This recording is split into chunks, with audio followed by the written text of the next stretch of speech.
आज की कहानी है जादुई पायल। महिता और नीलम दोनों ही एक दूसरे के अच्छे दोस्त थे, लेकिन फिर कुछ दिनों बाद नीलम की शादी हो जाती है और उसके कुछ दिन बाद ही महिता की भी शादी हो जाती है। लेकिन नीलम की शादी के कुछ दिन बाद उसके पति की मौत हो जाती है। कुछ दिन बाद सास बोलती है, डायन कहीं की, तूने मेरे बेटे को मार दिया, अब क्या हमें भी मारेगी? निकल जा अब इस घर से। नीलम के माता पिता खुद एक गरीब थे।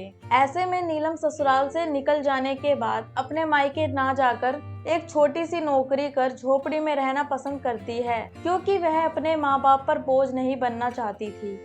ऐसे में नीलम के पास हमेशा पैसों की कमी रहती थी। एक दिन नीलम को बाजार में महिता मिलती है। अरे नीलम, तुम यहाँ कैसे? और बताओ, क्या हालचाल है तुम्हारे? अगले महीने मेरे देवर की शादी है, तुम्हें मेरे देवर की शादी में जरूर आना है। हाँ महिता, मैं कोशिश करूंगी तुम्हारी देवर की शादी में जरूर आऊं। चलो आओ ना, मेरे घर पास में ही रहती हूँ।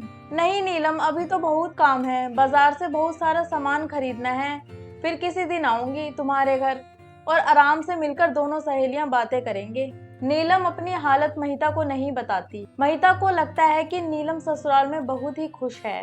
ऐसे ही समय बीतता है और अगले दिन महिता के देवर की शादी में जाने के लिए नीलम तैयार होती है। लेकिन नीलम के पास सिर्फ एक ही साड़ी थी, अब तो उसे ही पहनकर जाना पड़ेगा। ऐसे में वह इधर उधर ढूंढती है, लेकिन उसे वह साड़ी कहीं नहीं मिलती। ऐसे में वह करती भी क्या, वह मामूली सी साड़ी पहनकर महिता के देवर की शादी में आ जाती है। तो वह पूरी शादी में अलग ही दिखती है, क्योंकि नीलम के ससुराल वाले काफी अमीर थे और वहाँ नीलम नौकर दिख रही थी। ऐसे में महिता की नजर कोने में खड़ी अपनी दोस्त नीलम पर पड़ती है। अरे ये क्या साड़ी पहनकर आई है तू? मजाक उड़ा रही है ना मेरे ससुराल वालों के सामने मेरा? कोई अच्छा सा तो पहन कर आती, लोग तुम्हें देखेंगे तो क्या सोचेंगे कि महिता की दोस्त एक नौकरानी। नीलम महिता को कुछ समझाती उससे पहले ही महिता नीलम का हाथ पकड़कर बाहर ले जाती है। नीलम, मुझे पता नहीं था कि तुम मेरे देवर की शादी में आकर मेरा इस तरह से मजाक बनवाओगी। लोग क्या सोचेंगे मेरे बारे में कि मेरी दोस्त इस तरह नौकरानी की तरह कपड़े पहन कर आई है? तुम्हें जब मेरा मजाक ही उड़ाना था तो मेरे शादी में क्यों आई? बिल्कुल ही भिखारन लग रही हो, भिखारन। नीलम चुपचाप बस सुन रही थी और रोने ही वाली थी कि महिता नीलम का हाथ पकड़कर बाहर ले आती है और कहती है, तू यहाँ बैठ, अंदर मत आना, और खाना भी मैं तुझे बाहर ही भिजवा दूंगी। मुझे अपने परिवार वालों से तुझसे नहीं मिलवाना। नीलम को बहुत बुरा लगता है। अरे मैंने तुम्हारा क्या बिगाड़ा है? इस शादी में तुमने ही मुझे आने का निमंत्रण दिया था ना। अब मैं जो भी पहन कर आऊं वो मेरी मर्जी है, तुम इस तरह मेरी बेइज्जती क्यों कर रही हो? लेकिन नीलम की बातों से महिता को कोई फर्क नहीं पड़ता और साथ में उसकी दूसरी सहेलियां भी आकर नीलम की हंसी उड़ाती हैं और भी वह सभी लड़कियां उसका मजाक उड़ाते हुए खाना खाने में व्यस्त हो जाती हैं। इस बात से दुखी होकर नीलम शादी छोड़कर बाहर चली जाती है और फुटपाथ पर बैठकर रोने लगती है। तभी एक जादूगरनी वहां से गुजरते हुए नीलम को रोते हुए देख जादूगरनी को उस पर बहुत तरस आता है और वह अपने पैरों की दोनों पायल उतारकर नीलम के सामने फेंकती है और ऐसे कि उसे नीलम देख ना पाए। फिर नीलम अपने सामने वह गिरे हुए पायल को हाथ में लेकर इधर उधर देखती है कि कहीं ये किसी और की गिरी हुई पायल तो नहीं। इतने में पायल से आवाज आती है, बेटी यह पायल तुम्हारी मदद के लिए भेजे हैं, इसे अपने दोनों पैरों में पहन लो। सुनकर नीलम पायल अपने पैरों में पहन लेती है और अगले ही पल नीलम बहुत खूबसूरत बन जाती है।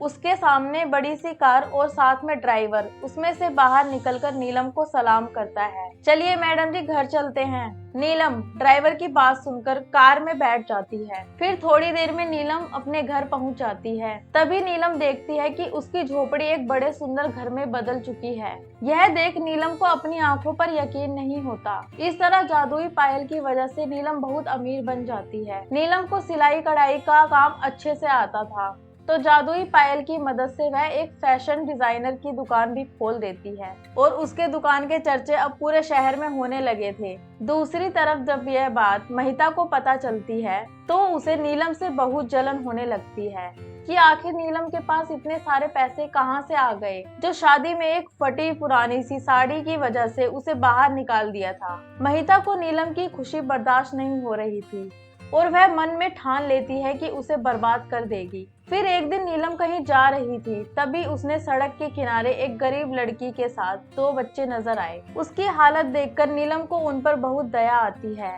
नीलम अपने जादुई पायल से कहती है कि बच्चों के लिए अच्छे कपड़े, लड़की के लिए एक अच्छी साड़ी और उनके लिए कोई अच्छा सा छोटा सा घर बना दे और साथ में थोड़े से पैसे और एक सिलाई मशीन भी दे, जिससे वह औरत अपने बच्चों का पेट पाल सके। और उधर देखते ही देखते नीलम के सामने वह सारी चीजें प्रकट हो जाती हैं जिसकी नीलम ने अपेक्षा की थी। वह उस औरत और उसके बच्चे को दे देती है। ऐसे ही नीलम हर दूसरे दिन किसी न किसी जरूरतमंद की अपनी जादुई पायल की मदद से उनके दुख दर्द दूर करती है।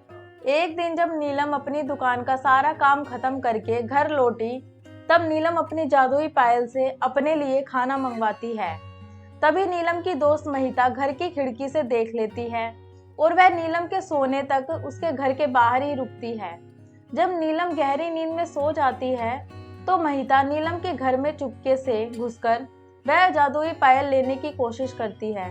तो महिता को एक बड़ा सा करंट जैसा झटका लगता है और वह उछल के नीचे गिर जाती है।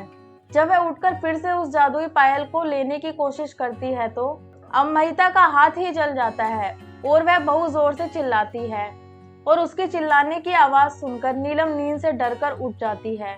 जब लाइट ऑन करके देखती है तो सामने उसकी दोस्त महिता खड़ी थी, जिसके हाथ भी जल गए थे।